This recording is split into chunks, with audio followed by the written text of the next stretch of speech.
కాదిది కవితకు అనర్హమని ఓ కవి ఎప్పుడో చెప్పాడు. కానీ ప్రతిదీ బిజినెస్ చేసుకోవచ్చని నిరూపిస్తున్నాడు ఓ వృద్ధుడు. అదేంటో మనం చూద్దాం. అదో పర్యాటక ప్రాంతం. అక్కడికి వెళ్లే దారిలో రోడ్డు పక్కన ఓ గుడిసెలో 80 ఏళ్ల వృద్ధుడు చిల్లర కొట్టు పెట్టుకుని జీవనం సాగిస్తున్నాడు.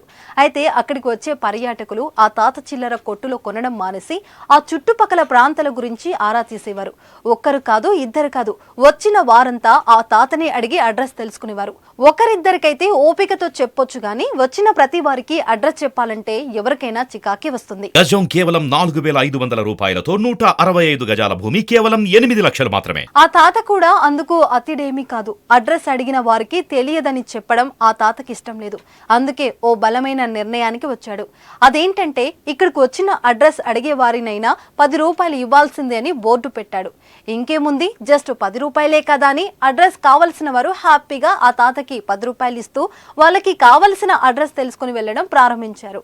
అలా రోజుకు వందలాది మంది తాత దగ్గరకు వస్తుండటం 10 రూపాయలు కాస్త 100 కావడం, 100 కాస్త 1000 కావడంతో తాత సంపాదనకు అడ్డులేదు, ఆనందానికి అవధుల్లేవు. పెట్టుబడి లేని తాత వ్యాపారం 3 పువ్వులు 6 కాయలుగా విరజిల్లుతుంది. అయితే డబ్బు సంపాదనకు తాత సృష్టించిన ఈ తెలివైన మార్గం గురించి తెలుసుకొని ప్రస్తుతం నెటిజన్లు అవాక్కవుతున్నారు. ఈ వ్యక్తి అడ్రస్ చెప్పాలంటే ముందుగా 10 రూపాయలు ఇవ్వండి అని తన షాప్ కి ఒక నోటీస్ బోర్డు అంటించాడు. భారతీయులు దేనినైనా వ్యాపార అవకాశంగా మార్చుతారని దీని గురించి తెలిసిన నెటిజన్లు కామెంట్లు పెడుతున్నారు.